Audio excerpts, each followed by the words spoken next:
بسم اللہ الرحمن الرحیم۔ دین و اسلام چینل کے ناظرین، السلام علیکم ورحمۃ اللہ وبرکاتہ۔ صحیح بخاری کی حدیث نمبر 370 ہے، میں جابر بن عبداللہ انصاری کی خدمت میں حاضر ہوا۔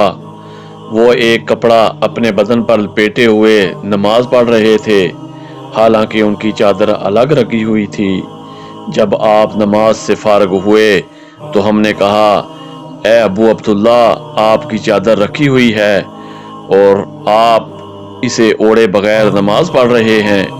انہوں نے فرمایا، میں نے چاہا کہ تم جیسے جاہل لوگ مجھے اس طرح نماز پڑھتے دیکھ لیں۔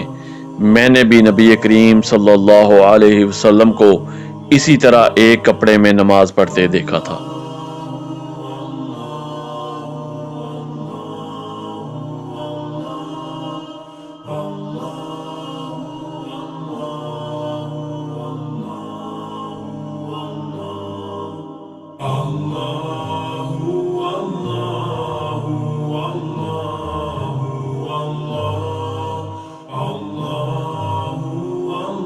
قرآن و حدیث کی تعلیمات کے لیے دین و اسلام چینل کو لائک اور سبسکرائب کریں۔